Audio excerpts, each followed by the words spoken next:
días tengan ustedes, niños, muy buenos días tengan ustedes, padres de familia. Los saludo a la maestra Lisbeth, les doy la bienvenida a una clase más en esta modalidad a distancia.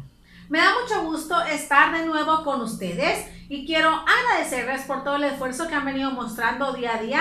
Síganse esforzando al máximo, ya casi terminamos el ciclo escolar, así que esfuércense aún más de lo que han venido mostrando hasta ahorita. Muy bien, en la clase del día de hoy, jueves 10 de junio del 2021, trabajaremos con 3 materias. En tu primera actividad trabajaremos con tu materia de historia y necesitarás tu guía aplicados y tu libro de historia por si gustas apoyarte. En la segunda actividad trabajaremos con tu materia de español y necesitarás tu libreta de español. En la tercera actividad trabajaremos con tu materia de matemáticas y necesitarás tu libro de matemáticas 5. Por favor, reúne tu material y no te me distraigas. Recuerda que todas las evidencias deben llevar tu nombre, la fecha, el título, instrucciones y a algunos les está fallando, ¿sale? Recuerden que eso también cuenta. Si tienes alguna duda en cuanto a las actividades o explicaciones, puedes mandarme mensaje a mi celular y yo te ayudo de manera individual. Trata de concentrarte y no distraerte, ya que en muchas ocasiones no podemos comprender los temas debido a que no estamos poniendo al 100% nuestra atención. Así que no tengas distractores, por favor. Prepárate porque vamos a iniciar. Muchísima suerte.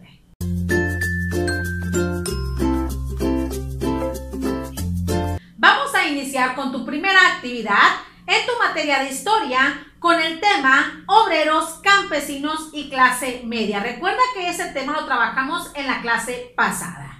Para esto tú necesitarás tu guía aplicados y tu libro de historia por si gustas apoyarte. El objetivo de esta clase es que tú puedas identificar qué exigían estos grupos sociales y por qué se molestaron tanto después de la Revolución Mexicana.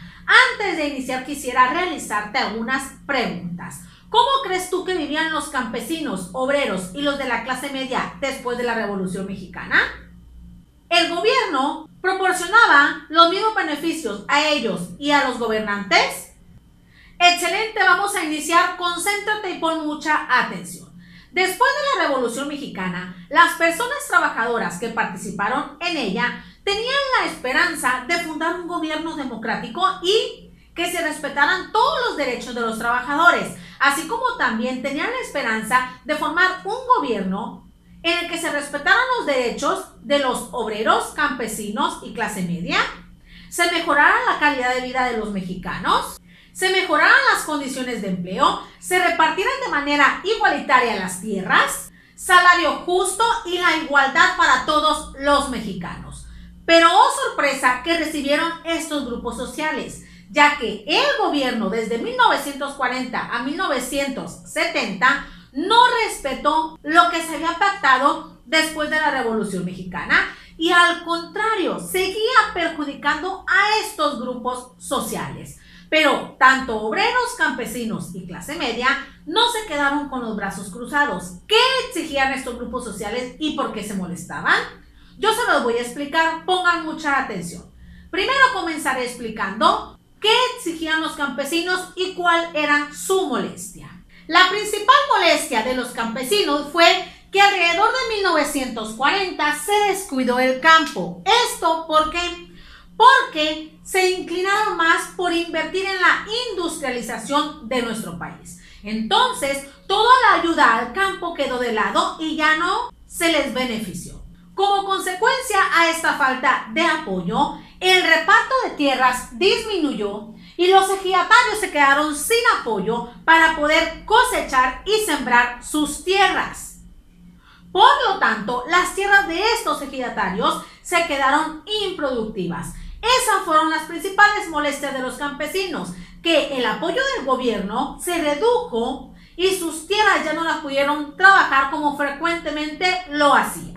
Entonces, como consecuencia, los campesinos exigían al gobierno el reparto de tierra justo e igualitario, así como también exigían que les proporcionaran créditos para que ellos pudieran sembrar y cosechar esas tierras y no se convirtieran en tierras improductivas. Ante estas demandas de los campesinos, el gobierno, en lugar de apoyarlos, los reprimió de manera violenta y encarceló a sus líderes, ya que estos campesinos en 1940 realizaron manifestaciones y marchas para que se escucharan sus demandas y sus exigencias. Entonces, ante esto, el gobierno los reprimió y los encarceló. Al igual que los campesinos, los obreros también tenían molestias y exigencias. ¿Cuáles eran estas? Alrededor de 1950, también los obreros, como trabajadores de ferrocarriles y electricistas, decidieron organizar sindicatos y huelgas. ¿Esto para qué? Para que se mejoraran las condiciones de empleo, se mejorara el salario y los derechos, así como también los servicios de salud a estos empleados. La principal molestia de estos obreros era que no se les apoyaban equitativamente a ellos de igual forma como a los gobernantes. Entonces, en sus empleos tenían muchas carencias. Por eso se exigía lo que les mencioné anteriormente. Ante estas manifestaciones y demandas, ¿qué hizo el gobierno? Bueno, los reprimió de manera violenta, al igual que los campesinos. Y ante esto, estos obreros exigían que se liberaran sus líderes para seguir con esas protestas, demandas y manifestaciones, con el propósito de que se les escuchara y se les proporcionaran todos los derechos que exigían. Al igual que los obreros y los campesinos, también los de la clase media tenían molestias y exigencias. ¿Cuáles eran estas? Bueno, aquí en esta clase media entran diferentes profesionistas como médicos, maestros, etc. Estos acusaban al gobierno de ser un gobierno autoritario. Recuerden que el gobierno autoritario es aquel que no escucha las opiniones de los ciudadanos y que no toma en cuenta las decisiones de las personas, solamente lo que diga el presidente. Entonces, profesionistas como maestros, médicos, entre otros, exigían a ese gobierno que fuera democrático y que se respetaran las ideas de todos los mexicanos. Debido a estas exigencias, alrededor de 1960, esta situación se agravó y el gobierno comenzó a reprimir a estos profesionistas. Recuerden que ayer les mencionaba que reprimir era cuando no se escucha la opinión de las personas, cuando no se deja a las personas expresar su punto de vista. Entonces, alrededor de este año, el gobierno comenzó a reprimir a todos los de la clase media para no escuchar sus ideas.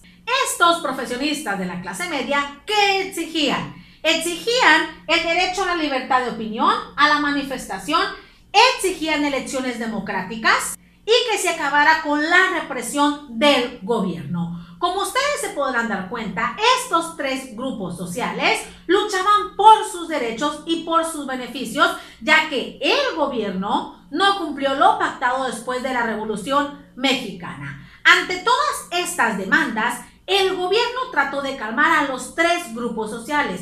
¿Pero cómo trató de calmarlos? Esto mediante la creación de mecanismos de apoyo, tales como el Infonavit, que benefició a los obreros, el reparto de tierras justo, que benefició a los campesinos, reformas electorales y la apertura a la democracia, que benefició a los de la clase media. Como se pueden dar cuenta, estas luchas, estas demandas y estas manifestaciones sirvieron de mucho, ya que lograron que el gobierno se retractara y beneficiara a todos los grupos sociales. ¿Sale, niños? ¿Queda claro hasta ahí cuáles eran las exigencias de los obreros, campesinos y clase media? Excelente, espero que esta explicación te haya aclarado las dudas para que puedas contestar la siguiente actividad. Pon atención. Se van a ubicar en su guía aplicados, página 278. Ahí vamos a realizar el punto número 4. En la clase pasada yo les mencionaba que solamente se realizaría el punto número 3 y varios me hicieron el punto 4. El punto 4 era para la clase de hoy. Si lo realizaste en la clase anterior, chécalo para que puedas observar si lo tienes correcto, ¿sale? Bueno, ahí en el punto número 4, lo que vas a realizar es unir los problemas con el sector de la población o grupo social que corresponda. puedes apoyarte en la explicación que te di anteriormente en el video o también en tu libro de historia, páginas 134, 135 y 136. Tómate todo el tiempo que tú requieras para que realices esta actividad y cuando la termines nos pasaremos a la actividad número 2.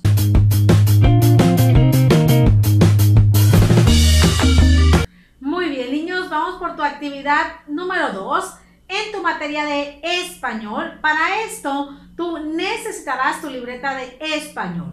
En esta ocasión, estaremos trabajando el tema recursos para describir a una persona. El objetivo de esta clase es que tú identifiques la diferencia entre los recursos que podemos utilizar para describir a una persona. Antes de iniciar, quisiera realizarte algunas preguntas. ¿Recuerdas qué es la descripción de personas? ¿Para qué sirve una descripción de personas? ¿Cómo la podemos realizar? Excelente. Prepárate por favor porque vamos a iniciar con la explicación. Primero te recordaré qué es una descripción de personas. Decíamos en la clase pasada que una descripción de personas es cuando mencionamos las características de ella, ya sea tanto físicas como psicológicas. Ahí nosotros vamos a expresar detalladamente gustos, habilidades, defectos, etc. Pero tenemos que mencionar todas las características de esa persona. En una descripción de personas podemos utilizar distintos recursos para que ésta esté escrita de manera detallada. ¿Cuáles son los recursos que podemos utilizar? En esta ocasión explicaré 4. El primero de ellos son los adjetivos. Después vienen los verbos, adverbios y frases preposicionales. Pongan mucha atención, por favor, para que puedan observar las diferencias entre estos recursos que podemos utilizar en una descripción y que puedan identificarlos de manera adecuada. El primero de los recursos que nosotros podemos utilizar son los adjetivos. ¿Qué son los adjetivos?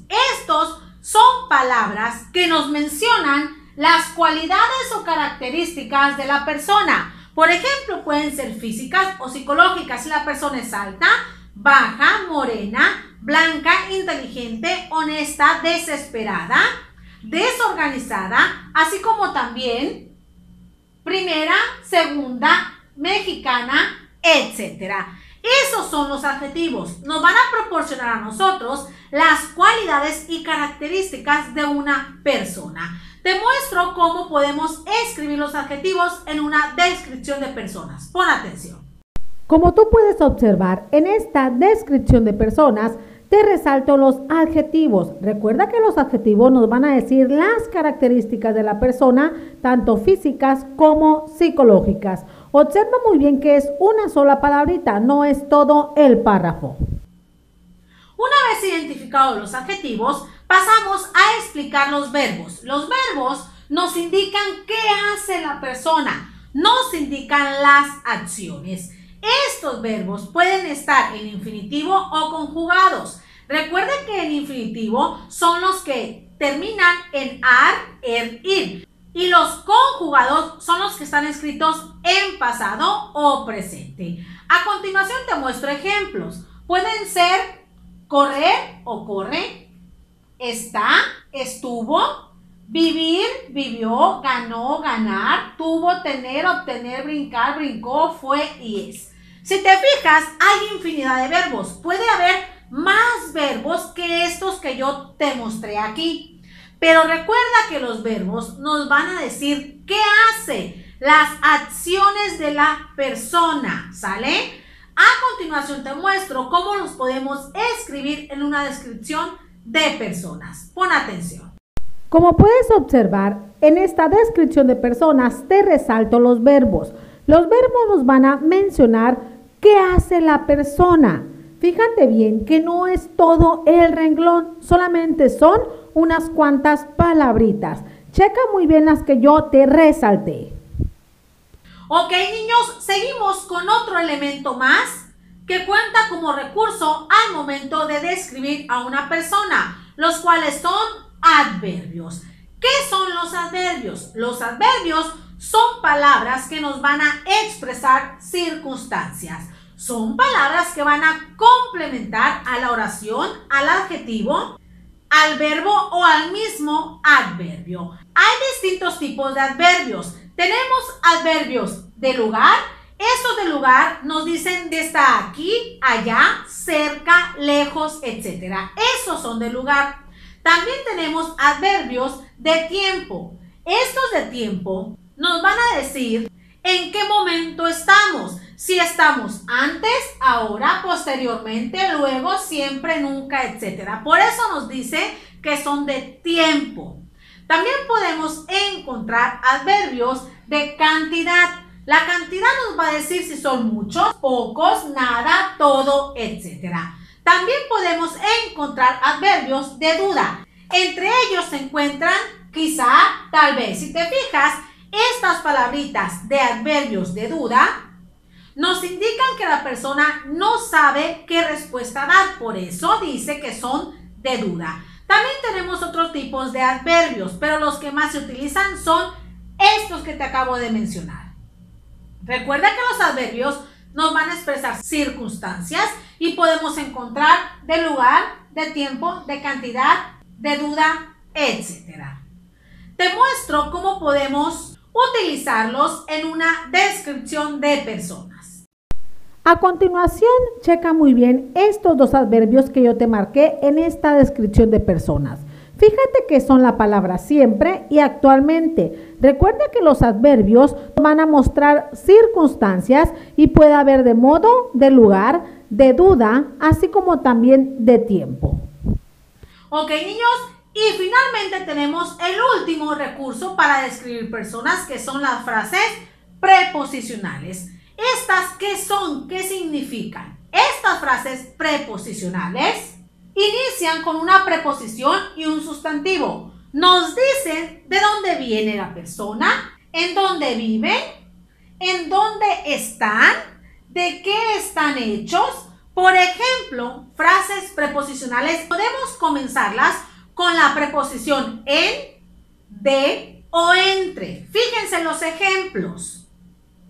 De plata, de oro, de México, en las nubes, del mundo y del mar. Si se fijan, todas las frases preposicionales tienen que empezar con una preposición, ya sea en, de, del, entre otras preposiciones. Fíjense los ejemplos. ¿Se fijan que son más de una palabra?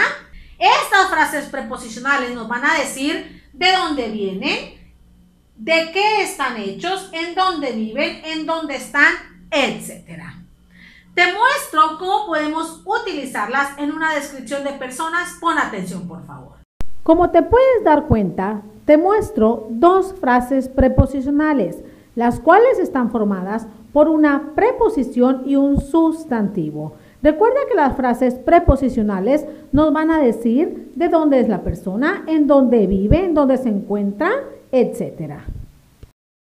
¿Ya viste cuáles son los recursos que podemos utilizar para realizar una descripción de personas? ¡Excelente! Recuerda que la descripción de personas es cuando nosotros manifestamos o mencionamos las características tanto físicas como psicológicas de esa persona, así como también detallamos gustos, habilidades y defectos. Y para que esta descripción esté redactada de manera correcta, debemos utilizar estos 4 recursos como apoyo para que esta descripción esté completa. ¿Sale, niños? ¿Queda clara hasta ahí la explicación de los 4 recursos que podemos utilizar para realizar una descripción de personas? Excelente, nos vamos a ir a la actividad. Por favor, pon mucha atención. Cualquier duda puedes comunicármela. Para la realización de esta actividad, te ubicarás en tu libreta de español, colocarás la fecha, título, instrucciones, tu nombre y posteriormente comenzarás con la realización de la actividad. En el punto número 1 vas a escribir en cada palabra a qué recurso pertenece, ya sea adjetivos, verbos, adverbios o frases preposicionales. En el punto número 2 vas a completar la descripción que ahí te muestran con los recursos que ahí te indican. Son 6 líneas y son 6 recursos los que tú vas a utilizar. Fíjate bien en la coherencia de esa descripción. Tómate el tiempo que tú requieras para que realices esta actividad y cuando la finalices nos pasaremos a la actividad número 3.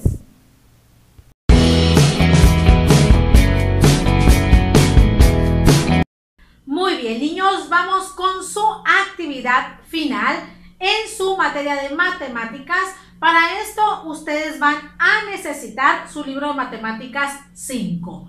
Vamos a trabajar con el tema área del triángulo, trapecio y romboide. Antes de iniciar, quisiera recordarte qué significa el área. Recordemos que el área significa la superficie de la figura, lo de adentro. Y sus unidades de medida son centímetros, metros, kilómetros al cuadrado. Tanto el triángulo, trapecio y romboide tienen distintas fórmulas para calcular su área. Estas fórmulas jamás van a cambiar en cada una de estas figuras. Lo que sí va a cambiar son las medidas tanto de la base, de la altura, de la base mayor y la base menor. Pero las fórmulas jamás cambiarán. A continuación te mostraré las fórmulas de cada una de estas figuras. Primero tenemos al triángulo. La fórmula para calcular su área es base por altura entre 2.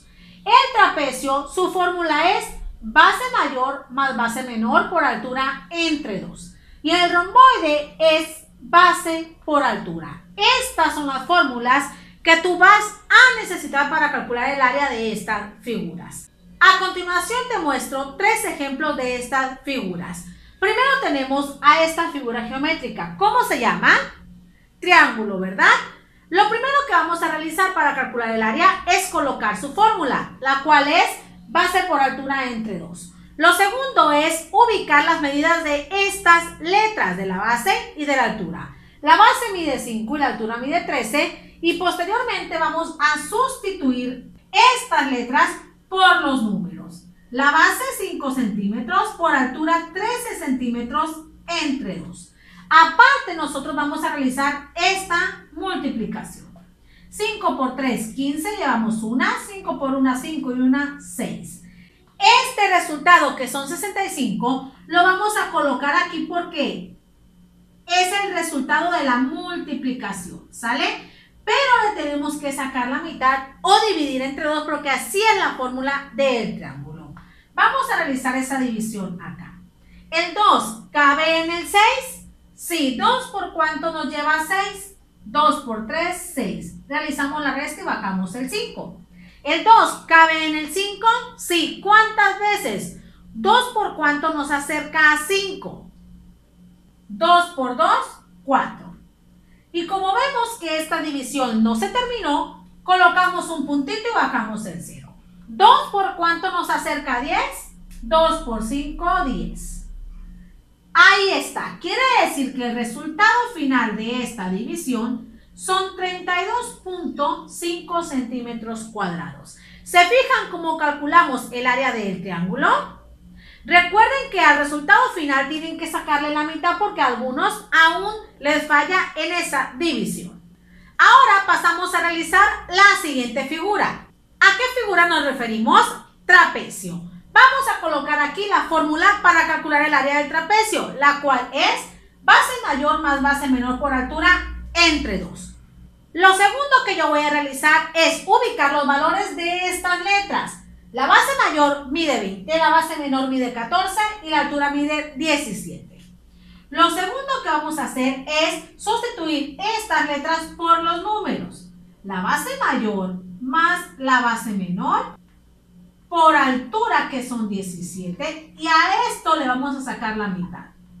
Aparte, yo voy a realizar esas operaciones. 20 más 14, 34. Ahora, 34 por 17, porque 17 es la altura. Comenzamos. 7 por 4, 28, llevamos 2, 7 por 3, 21, y 2, 23. 1 por 4, 4, 1 por 3, 3 y realizamos la suma. 2 más 3, 5. Ahí está. 578 centímetros cuadrados entre 2. Este no es el resultado final porque a eso le tenemos que sacar la mitad. Ese sería el último paso. A 578 sacarle la mitad.